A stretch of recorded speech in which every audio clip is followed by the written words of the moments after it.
The forest was too quiet. Commander Reyes crouched behind a moss-covered ridge, one hand gripping the stock of his rifle, the other resting lightly on the shoulder of the German shepherd at his side.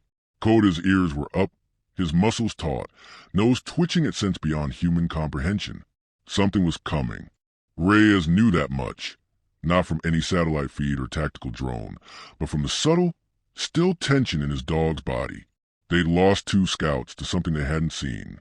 One moment there was radio chatter, the next, static, then silence. The kind of silence that clung to your bones. Reyes looked over his shoulder at his squad. For soldiers, breathing slow, eyes scanning the canopy. Leaves glowed golden shafts of mid-morning light. Dust floated in the air like motes of time. They weren't supposed to be here. The Athari had descended 2 weeks ago, cutting through Earth's defense networks like blades through silk. Cities fell first, not with fire, but with silence. Communications went dark, then power, then people. At first, they thought it was a solar event, maybe a cyber attack. But by day 4, humanity knew better. Reyes whispered into his mic, "Hold position. Eyes on Koda." The German shepherd's growl was low, nearly inaudible. His eyes were locked on something in the trees. Reyes followed his gaze, but saw nothing. He trusted the dog more than his own senses. Then he heard it. Not sound exactly, more like the suggestion of it. A vibration that teased the edge of perception, like tinnitus born from fear.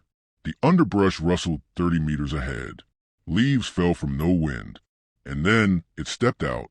It was as if the forest itself had vomited up something old and wrong. 7 feet tall, covered in obsidian-like plating that shimmered with the forest's light, yet absorbed it too. It had no eyes, only a split in its head that glowed a dull orange. The split widened into a mouth filled with rows of teeth that looked more like splinters than bone. Reyes didn't wait. "Engage!" Gunfire ripped through the silence.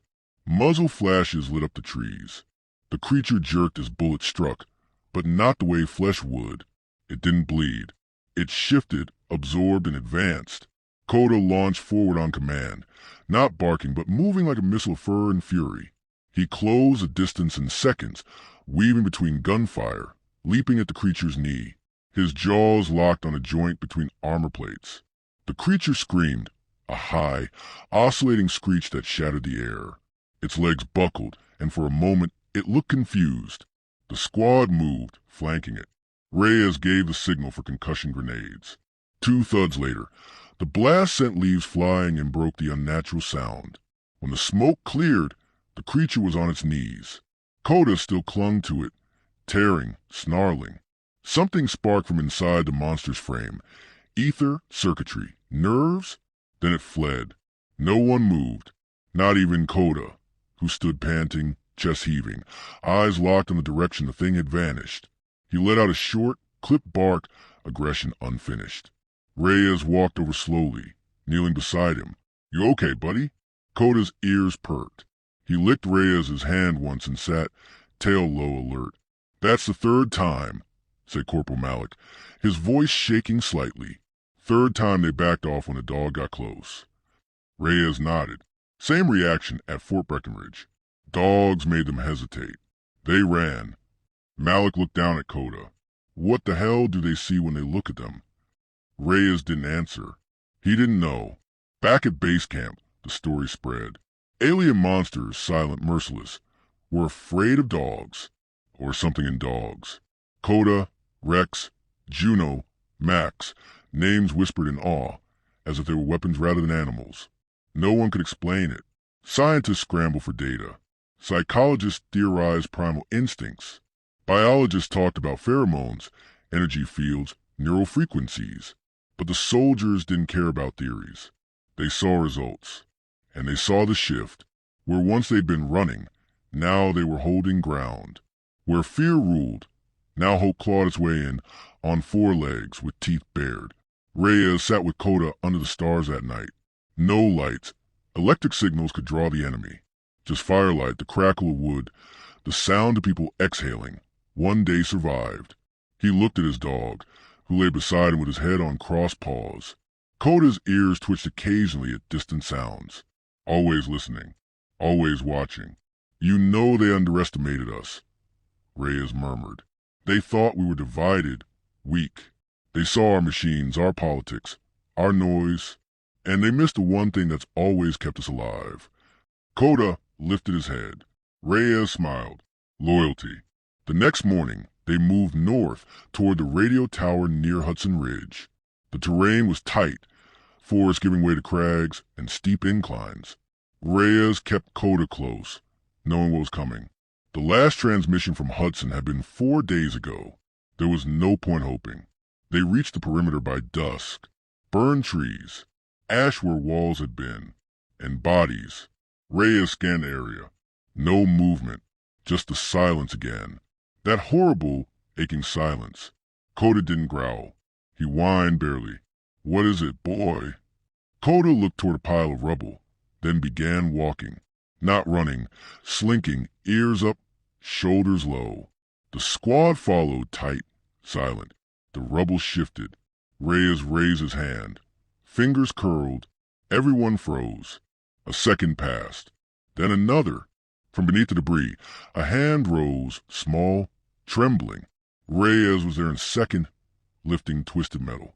A girl, no older than 10, dirt-smudged and wild-eyed, stared back. She didn't cry. She couldn't. Not anymore. Coda nudged her gently. She reached out and clung to his neck. The rest of the squad fanned out. No survivors. Just her. But she was enough. Proof that even here, in the shadow of the monsters, something remained. Later, as the girl slept curled against Coda's side, Reyes sent a transmission on a secure line. This is Commander Reyes, Echo Squad. Hudson Ridge is gone. One civilian survivor, female child, estimated age 10. No Athari contact since yesterday. All K-9 units report unusual behavior. Enemy seems deterred by their presence, requesting immediate analysis from field biotechs. I repeat, dogs may be the key. He paused before sending, then added, they underestimated humans until they saw what hunts beside us. He clicked send and sat beside the fire and waited. The forest was still quiet, but now it didn't feel like silence. It felt like anticipation. The room smelled of solder, ozone, and something metallic beneath it all. Blood, maybe. Reyes stood by the observation glass, arms folded tight across his chest. Inside, Coda paced in slow, silent arcs around the sterile floor of the analysis chamber. The electrodes trailed from his collar to a humming bank of instruments. The technicians behind the glass were careful not to make sudden movements. No one wanted to startle the dog. Not after what happened in the last test. He tore through half the shielding. One of them had whispered earlier, just because the drone powered on. Not even a threat display. Just noise. Reyes didn't respond. Coda wasn't some mindless animal. He was responding to something they hadn't identified yet. And if they couldn't figure it out soon, the advantage they'd stumbled into would slip away. Already. The Athari were adapting. They came faster now. Stayed longer. A week ago, a patrol unit with 2 dogs had been ambushed. No one made it out. The door opened behind him. Dr. Lane Voss stepped in, lab coat streaked with ash from the last evac site. Her hair was tied back in a rough knot, and her eyes carried the red fatigue of someone who hadn't blinked in days. You were right, she said. It's not pheromones, not chemical. We ran every test twice. Reyes turned, watching her carefully. So what is it? Bioelectric fields, she said. Low-frequency emissions. Every living being gives them off. But dogs, certain breeds, especially ones trained for high cognitive tasks, they produce irregular signatures. The Athari can't process them. He frowned. Explain. The Athari hive mind relies on stable neural mapping, predictable brain patterns. Dogs disrupt that. It's like trying to read a book written in lightning. To them, it's noise, chaos, interference. Reyes glanced back at Coda, who had stopped pacing and was now sitting perfectly still, staring at him through the glass. So they're not afraid of dogs, they're confused by them. Yes, confused and disrupted, and in a neural network that large, even a small interruption echoes. She pulled up a projection, a 3D model of an Authari cluster, showing sharp distortions in the data wherever a canine signal intersected. You put one dog near an Authari, they back off. You put a dozen, you break communication across a whole battle group. Reyes nodded slowly. How long before they adapt? Dr. Voss hesitated. That's the problem. They already are. We intercepted a scout variant yesterday. It had shielding. It still ran, but it didn't go down screaming. Outside, someone shouted orders, deployment scramble, engines revved. The world didn't wait for theories. By dusk, Echo Squad was wheels down in Sector 9, what used to be the Green Plains Reserve. Trees were blackened stumps now. The sky hung low and yellow with chemical haze. Reyes moved through the fog like a phantom, Cold at his side, both scanning for motion. The rest of the unit fanned out, Malik, Tran, Brunner. Each of them now paired with their own canine partner. Trained hard and fast over the last week. They weren't perfect, but they were trying. They reached the ruins of a convoy that had gone silent 2 hours prior. Wrecked vehicles, no sign of struggle, just melt scars on the metal and shadows burned into the road. Authari work. Reyes didn't bother calling out. There would be no answer. Coda stiffened. Reyes dropped to a knee, rifle raised. Talk to me? Coda's nose was pointed west, ears fully forward. Then he moved, low, quiet, straight toward the wreckage. Reyes followed, 2 fingers held up for silence behind him. As they reached the largest vehicle, Coda stopped, barked once, sharply. Then from beneath the flipped transport, something stirred. A figure, bloodied, limping, dragged herself into the open. Pilot suit shredded, helmet gone, face burned. But alive, Reyes rushed forward, calling it a medevac. The woman clutched at his sleeve, eyes wide. They've changed, she gasped. They're sniffing now, following heat. I tried to run, but the dog, it stayed, bought me time. Reyes looked past her, toward a shape half buried in debris. A body, a golden retriever, unmoving, its vest still strapped tight. Blood soaked its fur. Malik whispered from behind. Another one of them died, so we could live. There was no time to bury it. They left a marker, tagged the scene, and moved on. But the squad was quieter now. The dogs, too. 2 days later, the first coordinated offensive was launched using canine disruption protocols. 37 handler teams deployed into Authari territory under full cloaking, using silent flanking patterns guided by canine sense and intuition. It was the first real victory. Authari lines broke before human firepower even landed. Entire enemy clusters scattered, neural links snapping mid-command. The aliens fled without resistance. Reyes watched it all from the command feed. Coda sitting beside him as footage played. Dogs lunging through smoke. Alien bodies writhing in confusion. Soldiers pushing forward in formations not seen since before the fall. Something was shifting. In the next week, rumors began. Stories spreading faster than supply lines. They said dogs were immune to Authari influence. That they could see them before they appeared. That they could smell lies and burn fear into alien minds. Myths, half-lies, but all rooted in truth. And the Authari were responding. Scouts now wore exoshells tuned to mimic canine frequency disruptions. One even deployed ultrasonic howls to bait dogs into the open. It worked once. After that, the dogs adapted, just like their handlers. It became a game of escalation. The Authari shifted. Humanity shifted faster. But the cost was mounting. One night, camped beneath a shattered bridge, Reyes watched Malik light a fire while his dog, a young Belgian Malinois, named Taz, curled protectively around his boots. Malik looked older now, lines etched deeper, eyes sunken. You ever think this is backwards? Malik muttered. We got all this tech, satellites, drones. But it's dogs, actual dogs, that are turning the tide. Reyes looked down at Coda, who was fast asleep beside him, twitching in dreams. It's not backwards, he said. It's what we forgot. We thought survival was about advancement. Turns out it was always about instinct, loyalty, simplicity. He didn't mention the casualty reports that kept ticking upward. or the unconfirmed footage of Authari forming into new shapes. Ones lower to ground, faster, almost quadrupedal. Imitation, maybe, or evolution.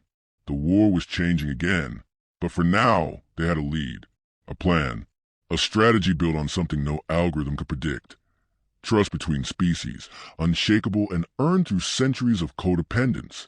As they moved out the next morning, Reyes walked to the front, rifle steady, Coda at his side.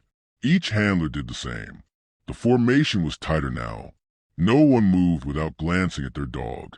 No one fired without confirmation from furred eyes. The enemy was adapting. So were they. And as Reyes crested the ridge overlooking the dark sprawl of what had once been a human city, he felt, not hope exactly, but something sharper, like defiance wrapped in bone, because they'd seen what the enemy could do. Now, the enemy was starting to see what they could become. The city lay in silence, a husk of glass and steel veined with creeping vines and scorched scars from orbital fire. Tower skeletons groaned in the wind. Somewhere deep within the ruins, the Authari nested now, not scattered but entrenched, consolidated, evolving. Reyes crouched at the edge of the collapsed highway, scanning through a scope. The squad was tight behind him, hidden in the ribs of a crumbling overpass.